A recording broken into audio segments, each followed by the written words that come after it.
Good morning my dear viewer. तो आज हम लोग पढ़ेंगे इंडस वैली सिविलाइजेशन, सिंधु घाटी सभ्यता, दुनिया के अमेजिंग सिविलाइजेशंस, एक यूनिक सिविलाइजेशंस के बारे में हम लोग पढ़ेंगे। लेकिन उससे पहले मैं आपको एक नोटिफिकेशन दे दूं, एक बिग नोटिफिकेशन उन बच्चों के लिए जो बच्चे 10th पास होने के बाद आर्ट्स या ह्यूमैनिटीज पेपर का सिलेक्शन करते हैं या चुनाव करते हैं।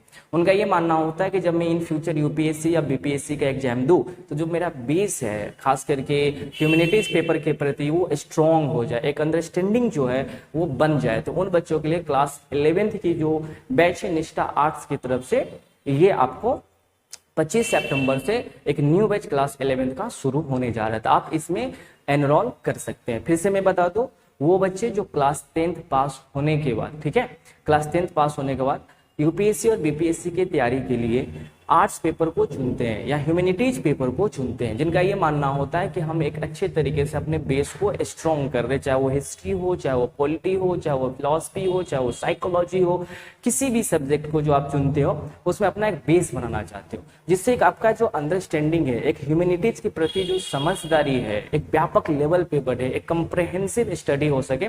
तो निष्ठा आर्ट्स आपके लिए हर तरीके के वो टूल्स, वो मैकेनिज्म्स, वो मशीनरी आपको प्रोवाइड करेगा, वो मटेरियल प्रोवाइड करेगा, जिससे आपका जो अप्रोच है ह्यूमैनिटीज के प्रति वो बढ़ेगा। साथ ही साथ जो आपका अंडरस्टैंडिंग है वो भी क्या होगा, बढ़ेगा।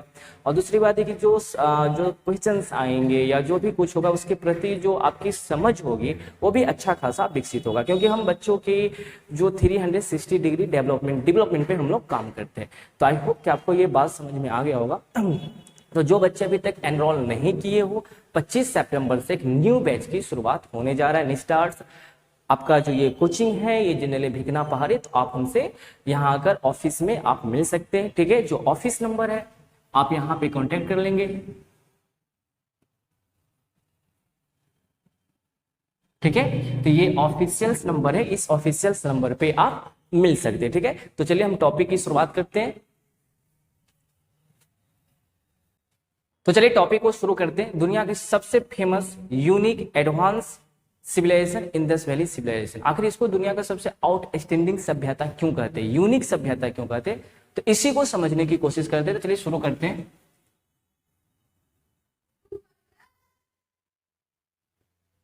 इंडस वैली सिविलाइजेशन, सिंधु घाटी सभ्यता, आखिर इसे दुनिया का सबसे अमेजिंग, यूनिक, एडवांस और आउटस्टैंडिंग सिविलाइजेशन क्यों कहा जाता है। तो मैं आपको 10 पॉइंट्स, 10 फैक्ट्स बताने वाला हूं। 10 पॉइंट्स में हम लोग बात करेंगे। और आखिर जब, हाँ दूसरी बात मैं आपको ये भी बता दूं, जब किसी भी टॉपिक को पढ़ रहे होते हैं तो पढ़ने का वे क्या होना चाहिए, हमें कैसे पढ़ना चाहिए कि जिससे अगर किसी भी टॉपिक से अगर जुड़ा हुआ सवाल पूछा जा रहा है, या मान लो कि इंडस वैली सिविलाइजेशन से ही पूछा जा रहा है, तो हमें इस टॉपिक को या इस टॉपिक से रिलेटेड सवाल को कैसे सॉल्व करेंगे, ठीक है। और हमें कैसे पढ़ना चाहिए, तो ये भी आज आपको समझ में आ जाएगा कि हमें सच में किसी टॉपिक को कैसे पढ़ना चाहिए। क्या बैल बकरी भैंसी जैसे पढ़ रहा है, आज की भीड़ चल रहा है, भीड़ तंत्र चल रहा है, मोवोक्रेटिक फॉर्म में स्टडी चल रहा है, क्या हमें इसी तरीके से पढ़ना चाहिए, अपना जो पढ़ने का वे ऑफ स्टडी है वो बदलना चाहिए। तो आज मैं इसी पे बात करने वाला हूं, जो वे ऑफ स्टडी है वो भी बदलना चाहिए कि किसी टॉपिक के प्रति जो आपका कंसेंसस है कैसे बढ़ेगा। तो सबसे पहले हम लोग शुरू करेंगे इंडस वैली सिविलाइजेशन, सिंधु घाटी सभ्यता। जो बच्चे बिगिनर हो उसी बच्चे के लिए मैं बात कर रहा हूं, बिगिनर बच्चे के लिए ये जो वीडियो है, साथ साथ जो बिगिनर नहीं भी हो, जो आज तक उल्टे सुलटे तरीके से पढ़ते आ रहे हो, उनके लिए भी ये वीडियो बहुत इंपॉर्टेंट है। इसे शॉर्टकट में क्या बोलते हैं, IVC, सिंधु घाटी सभ्यता। तो सबसे पहले हम लोग इसे जान ले कि आखिर इसमें पढ़ना क्या है, कंटेंट क्या है। सबसे पहले हम लोग कंटेंट की बात कर रहे, विषय वस्तु, आखिर इस टॉपिक में हमको क्या क्या पढ़ना है, एक एक करके हम लोग इंडस वैली सिविलाइजेशन के एक एक पॉइंट को डिस्कशन करते हैं। सबसे पहले आई 10 फैक्ट्स पे हम लोग बात करेंगे। सबसे पहले हम लोग पॉइंट नंबर फर्स्ट में ये समझने की कोशिश करेंगे कि आखिर इसका ओरिजिनेशन कैसे हुआ। आखिर ये इतनी सुंदर सिविलाइजेशन, दुनिया के सबसे ब्यूटीफुल सभ्यता, unique civilisation, outstanding civilisation Sindhu घाटी सभ्यता की शुरुआत कैसे हुआ, आखिर कब हुआ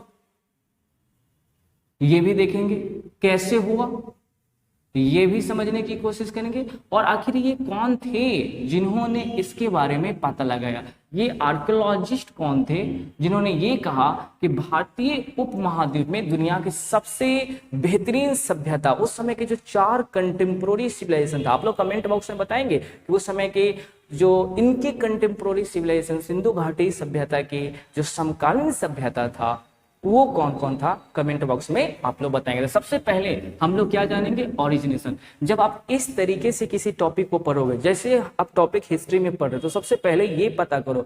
और अगर आप यूपीएससी की तैयारी कर रहे हो तो आपको ये करना ही पड़ेगा कि आखिर इसकी उत्पत्ति या इसका किसने किया, कब हुआ, कैसे हुआ, ये पता करना ही पड़ेगा। सबसे पहले हम लोग जान लें कि आखिर इसका उत्पत्ति कैसे हुआ।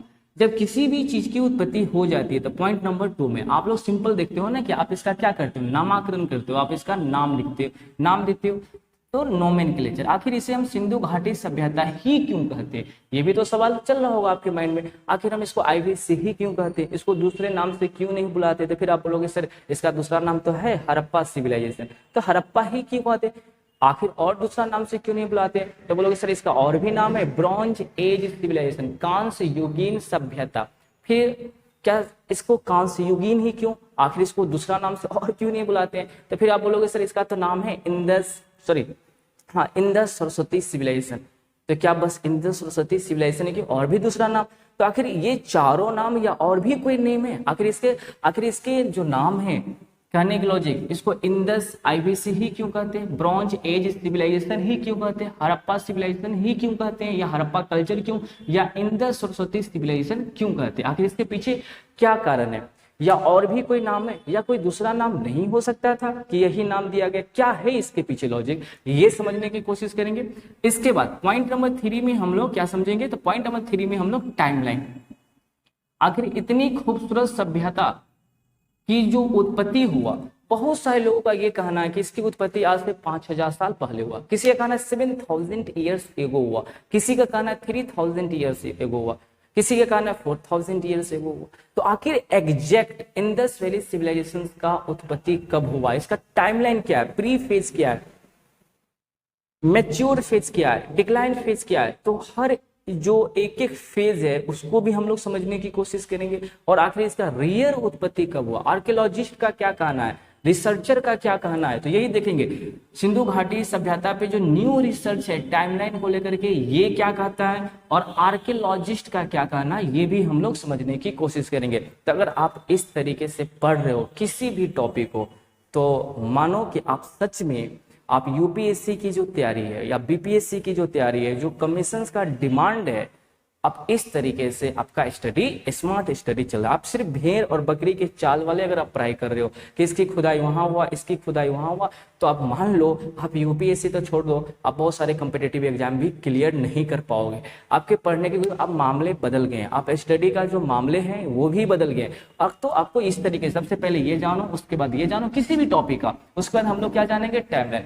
टाइमलाइन के बाद जो हम लोग जानेंगे पॉइंट नंबर 4 में, जो दुनिया ये जानने की कोशिश करेंगे कि आखिर सिंधु घाटी सभ्यता को क्यों कहा जाता है भारतीय सभ्यता, इंडियन सब कंटिनेंट सिविलाइजेशन, भारतीय उपमहाद्वीप की सभ्यता।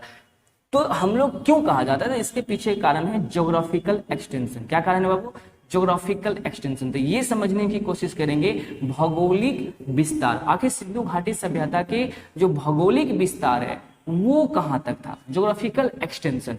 आखिर सिंधु घाटी सभ्यता के जो भौगोलिक विस्तार है, क्या नॉर्दर्न साइड ऑफ इंडिया था, भारत के उत्तरी छोर में था, या western side of India Bharat के पश्चिमी छोर में था, या भारत के eastern side of India Bharat के पूर्वी छोर में था, या southern side of India Bharat के दक्षिणी छोर में था? तो आखिर सिंधु घाटी सभ्यता की उत्पत्ति जो हुआ था भारत के किस एरिया में हुआ था, किस ज्योग्राफिकल एरिया में हुआ था, किस भौगोलिक क्षेत्र में हुआ था, हम ये भी समझने की कोशिश करेंगे। जब ये समझ जाएंगे तो ऑटोमेटिक आपको ये समझ में आ जाएगा कि और उस समय जो इतने दुनिया की सबसे यूनिक सिविलाइजेशन आखिर भारत की कितने एरिया में ऑक्युपाई किया था ये सभ्यता, आखिर आज से 7000 साल पहले हमें कैसे पता चला एक बेटर वे ऑफ लाइफ के बारे में, तो ये सब भी हम लोग यहाँ से क्लियर कर लेंगे।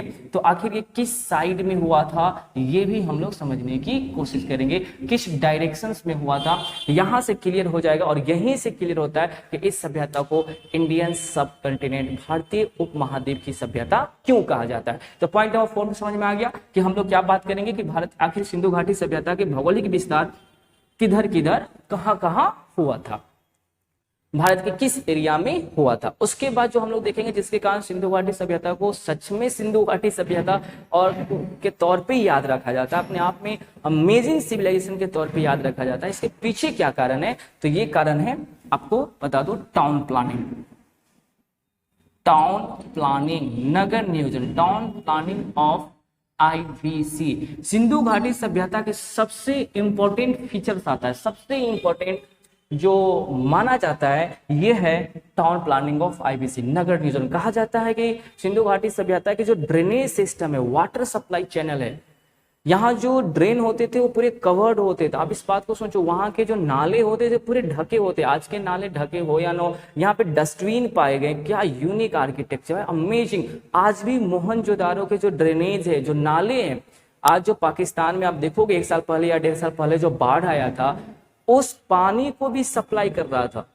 तो वहां आज भी सिंधु घाटी सभ्यता में जो मोहनजोदारो में जो ड्रेन्स थे, आज से 7000 साल पहले बने हुए हैं, आज भी वो ड्रेन प्रॉपर तरीके से वर्क कर रहा है। तो आप सोचो कितने अमेजिंग, क्या इंजीनियरिंग रहा होगा, क्या साइंस था वहां का। ठीक है, आज से 7000 साल पहले कौन सी यूनिवर्सिटी थे भाई जो इतनी अच्छी इंजीनियरिंग।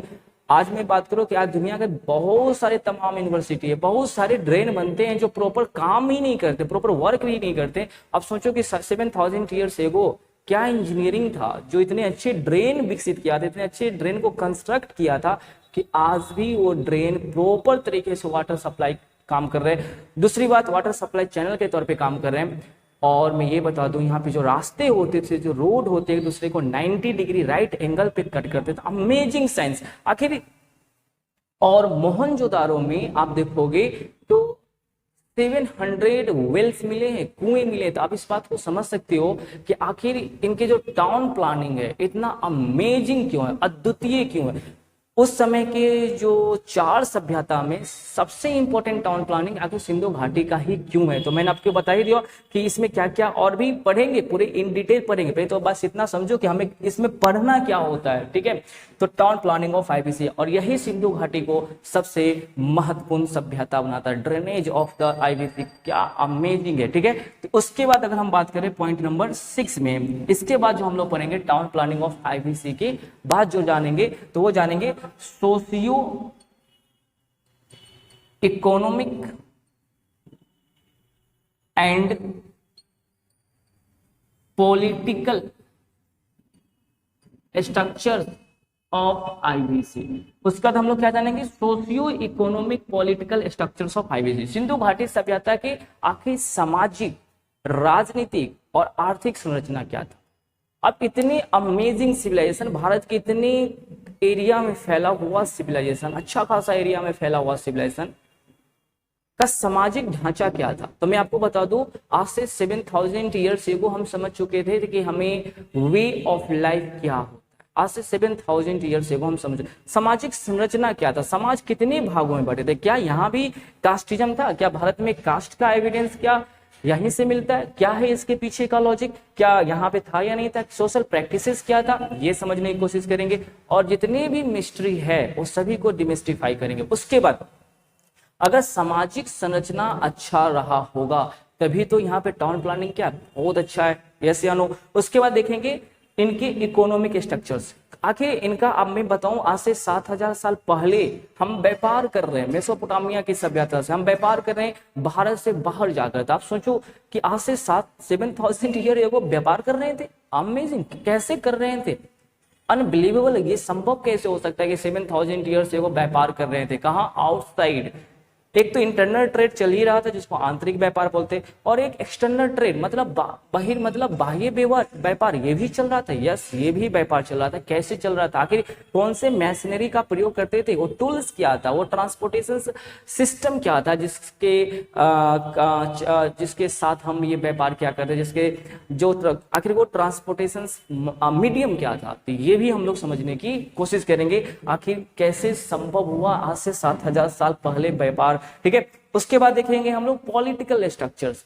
आप सिंपल सोचो, इतने सुंदर से टाउन प्लानिंग, इतने अच्छे टाउन प्लानिंग, नगर नियोजन, साथ ही साथ आप यहाँ पे ये देख रहे हो अच्छे खासे सामाजिक संरचना, ढांचा, इतने सारे सब कुछ अच्छा है। ऑटोमेटिक है कि यहाँ के पॉलिटिकल स्ट्रक्चर्स क्या रहा होगा, अच्छा रहा होगा। मैं सिंपल बता दूं, एक मैं सिंपल कहानी बताता हूँ, कहानी नहीं जो रियलिटी है। Mid of the 18th century अगर मैं बात कर लूँ, या half of the 18th century की मैं बात करूँ, 1750 की मैं बात कर लूँ, mid of the 18th century in the world history in Europe, अगर मैं यूरोप की बात कर लूँ तो एक और फ्रांस है और दूसरी ओर ब्रिटेन है। ठीक है, तो अगर half of the 18th century of the Europe की बात कर रहे हो, फ्रांस और ब्रिटेन की तुलना कर रहे हो, तो फ्रांस के पास रिसोर्सेज बहुत ज्यादा है, किसकी तुलना में? ब्रिटेन की तुलना में। ठीक है, लेकिन आप देखोगे कि mid of the 18th century में जो औद्योगिक क्रांति है वो ब्रिटेन में हो रहा है, फ्रांस में नहीं हो रहा है।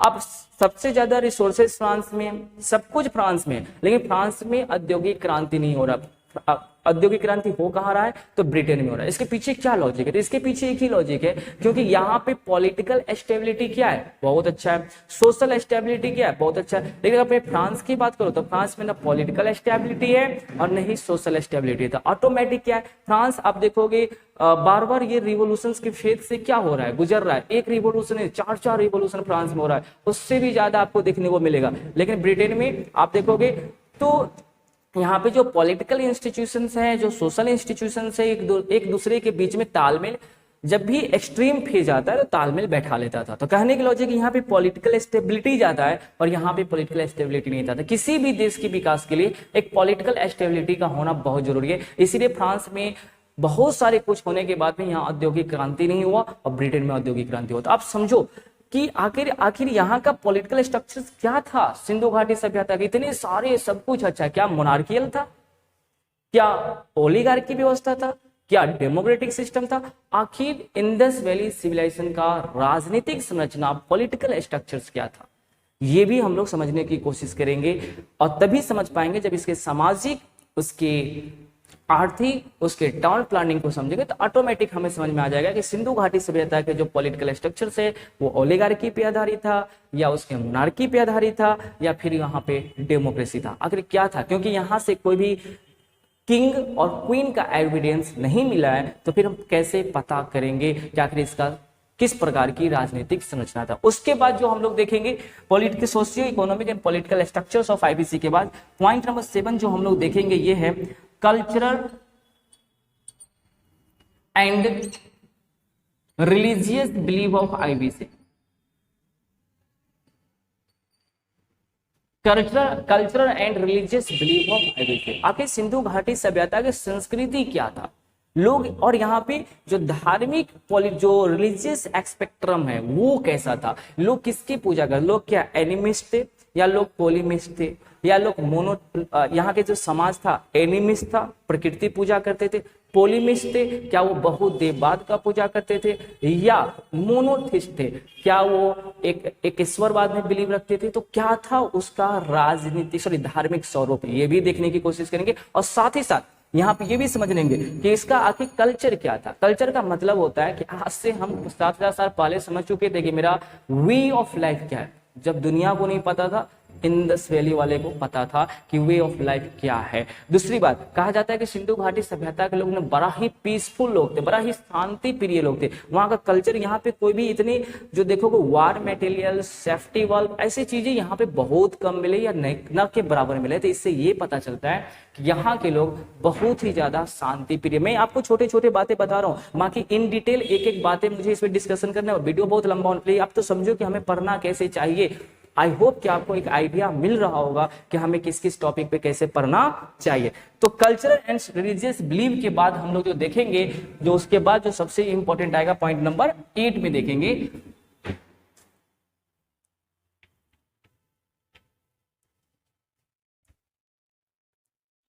पॉइंट नंबर 8 में क्या देखेंगे, तो पॉइंट नंबर 8 में जो हम लोग यहाँ पे देखने की कोशिश करेंगे या पढ़ने की कोशिश करेंगे वो पढ़ेंगे स्क्रिप्ट। पॉइंट नंबर 8, स्क्रिप्ट, लिपि। आखिर सिंधु घाटी सभ्यता की लिपि क्या था? क्या जब इतनी बेहतरीन सभ्यता है तो लोग लिखना भी और पढ़ना भी जानते होंगे, ऑटोमेटिक बात तो सही है। तो जब वो लोग क्या लिखते थे और आखिर इसका लिपि जो है आज तक क्यों नहीं पढ़ा गया, इसके पीछे क्या करें, उसके लिपि का पूरा मिस्ट्री क्या है, उसको भी हम लोग डिमिस्टिफाई करेंगे। उसके बाद पॉइंट नंबर 9 में अब लिपि में क्या क्या प्रयोग होते थे, सिंबल्स कितने थे, लेटर्स कितने थे, कैसा लिपि था, पिक्टोग्राफिक लिपि का क्या मतलब होता है, ये सब कुछ समझने की कोशिश करेंगे। कैसे लिखे जाते थे, लेफ्ट टू राइट या राइट टू लेफ्ट, क्या लॉजिक है, क्या कहानी था, ये भी समझेंगे। तो जितनी भी मिस्ट्री है सभी सॉल्व करेंगे, डिमिस्टिफाई करेंगे। उसके बाद साइंस एंड टेक, आप खुद समझो, सिंधु घाटी सभ्यता में एक ब्रॉन्ज की कांस की मूर्ति मिला। पॉइंट नंबर 9 में देखेंगे, ब्रॉन्ज की कांस की मूर्ति मिला। आपको पता है जो कांस है वो एलॉय मेटल है। कौन सा मेटल है? मिश्र धातु है। तो कहीं ना कहीं एक या एक से अधिक, समझ में, दो या दो से अधिक मेटल्स को जब हम मिलाते हैं ना, 2 and 2 more, जब हम मेटल्स को क्या करते हैं, मिलाते हैं, तब जाकर एक एलॉय मेटल बनता है। तो आखिर आज से 7000 ईयर्स एगो कौन सी यूनिवर्सिटी था भाई कि उसको ये समझा रहे थे कि बाबू 2 मेटल्स लो वहां के लोगों को और ये सब करो जिससे क्या मिले, बनेगा कांस बनेगा। तब जाकर आप क्या करना कि फर्नांस भट्टी कहां से आए, ठीक है। अमेजिंग बात है ना, आज से 7000 ईयर देखो ये काम है, ये कौन कर रहा है, इंडस वैली के लोग कर रहे हैं, ठीक है। बिना यूनिवर्सिटी, बिना डिग्री, बिना कोई कॉलेज का। तो क्या था इसका इंजीनियरिंग, ये भी हमें समझना है। और इंजीनियरिंग के साथ ही साथ कहीं कहीं इसका सोशल इंजीनियरिंग भी बहुत अच्छा अमेजिंग रहा होगा, जहां पे वो नॉलेज एक दूसरे के साथ क्या करते रहे होंगे, शेयर करते रहे होंगे, जिसके कारण ही तो इतना एडवांस और यूनिक सिविलाइजेशन बन पाया। तो आखिर क्या है यहाँ का साइंस एंड टेक, कितने अच्छे ब्रॉन्ज के कांस की मूर्ति वो लोग बनाए, क्या है कारण कि आज भी उसका ड्रेनेज सिस्टम प्रॉपर वर्क कर रहा है, क्या है लॉजिक इसके साइंस एंड टेक में, बिना कॉलेज और यूनिवर्सिटी का इतने अच्छे साइंस टेक कैसे विकसित किया, ये भी समझने की कोशिश करेंगे। और साथ साथ हम लोग पॉइंट नंबर 10 में क्या समझेंगे कि सिंपल सा लॉजिक है। एक बात हमेशा जीवन में याद रखना, जब कभी भी किसी भी चीज का राइज होता है तो उसका डिक्लाइन एकदम संभव है। इस बात को हमेशा, अगर आपका उदय हुआ है तो एक न एक दिन पतन हो जाएगा। तो फिर सवाल आती है कि सिंधु घाटी सभ्यता का पतन कैसे हुआ, आखिर डिक्लाइन कैसे हुआ, इसके डिक्लाइन के पीछे लॉजिक क्या है, कौन थे इसकी कितनी अमेजिंग सिविलाइजेशन को बर्बाद कर दिया। इतने पीसफुल सोसाइटी जिसके घर से खिलौने मिल रहे हैं, आप सोचो इस बात को, अमेजिंग करो कि जिसके घर से खिलौने मिल रहे हैं, जिसके घर से आप देखोगे पूरे के पूरे कोई वार मटेरियल्स नहीं मिल रहे हैं, तो आखिर इतने सुंदर सभ्यता को किसने समाप्त किया, इतने शांति प्रिय सभ्यता को किसने समाप्त किया, क्या था इनकी सभ्यता के समाप्त होने या पतन होने का कारण। बहुत सारी थ्योरी है, इसमें हम लोग जो प्रॉपर बात करने वाले हैं कि क्या कहता है आर्य इन्वेजन थ्योरी, ऐसे ये फ्लॉप थ्योरी है, अब ये थ्योरी नहीं चलता है। उसके बाद है climate change theory, geomorphological change, flood, उसके बाद अर्थक्वेक। आखिर ये 5 सिद्धांत क्या है और किस सिद्धांत के कारण आखिर दुनिया की इतनी अमेजिंग और ब्यूटीफुल सभ्यता का पतन हुआ।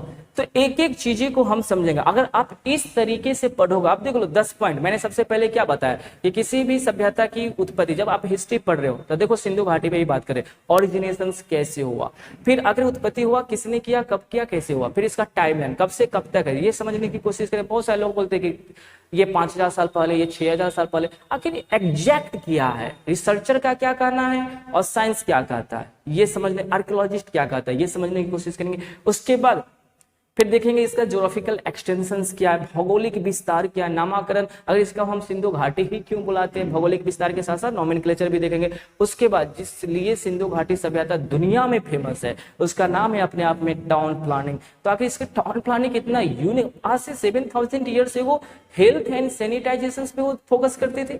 अब सोचो हम लोग जब कोरोना आया तब हम लोग फोकस कर रहे हैं हेल्थ एंड सैनिटाइजेशन पे, लेकिन 7000 साल पहले 7000 years ago Indus valley civilization में ड्रेन कवर्ड होते थे। यहाँ पे आप देखोगे सीवेज ट्रीटमेंट तो ड्रेनेज कवर्ड है, सीवेज ट्रीटमेंट है, वेल 700 वेल्स कहाँ मोहनजोदारो से सिर्फ मिल रहा है। तो आप सोचो कि हेल्थ और सैनिटाइजेशन पे कितना ध्यान रखे जाते थे सिंधु घाटी सभ्यता में 7000 साल पहले। आखिर इनकी इतना एडवांस टेक्नोलॉजी कैसे संभव हुआ? तो ये सब कुछ समझ, इतने एडवांस आइडिया, इतने एडवांस टेक्नोलॉजी भाई अपने आप में अमेजिंग बातें हैं जो 7000 साल पहले बिना कोई कॉलेज और बिना कोई यूनिवर्सिटी से। आखिर इसका सोशल इंजीनियरिंग और सोशल साइंस और साथ ही साथ क्या साइंस एंड टेक था इसका, ये पूरे कुछ समझने की कोशिश करेंगे। तो ऑटोमेटिक जब आप इतने सारे चीज पढ़ोगे तो आप खुद बताओ, इतने ऐसे पढ़ोगे तो आपके कोई भी सवाल, कोई भी क्वेश्चन, चाहे कोई भी बोर्ड में पूछा गया हो या किसी भी एग्जाम में पूछा गया हो, क्या नहीं बनेंगे? तो पढ़ने की जो तरीका है ना, आपको इस तरीके से लाना पड़ेगा। तो आई होप कि ये बात आपको समझ में आ गया होगा। तो ये पार्ट 1 है और मैं पार्ट 2 जो अब मैं शुरू करूंगा, पार्ट 2 जो वीडियो लेकर आऊंगा, इस पे क्या चीज पे लेकर आऊंगा, तो आखिर इसकी उत्पत्ति कैसे हुआ, फिर इसका नाम क्यों ये पड़ा, नाम के बाद इसकी ज्योग्राफिकल एक्सटेंशंस क्या है और इसका टाइमलाइन क्या है, तो पार्ट 2 जल्दी ही लेकर आ रहा हूँ। आज के लिए यहीं तक। और साथ ही साथ मैं आपको फिर से एक नोटिफिकेशन दे दूं, क्लास 11th की जो बच्चे आर्ट्स से लिए हो, इसके लिए न्यू बैच की शुरुआत 25 सितंबर से होने जा रहा है, ठीक है। तो जो बच्चे एनरोल नहीं किए हो तो आप एनरोल कर सकते हो, जल्दी कर लो, अपने पढ़ने के तरीका और वे को बदलो, ठीक है। All the best, good day, take care.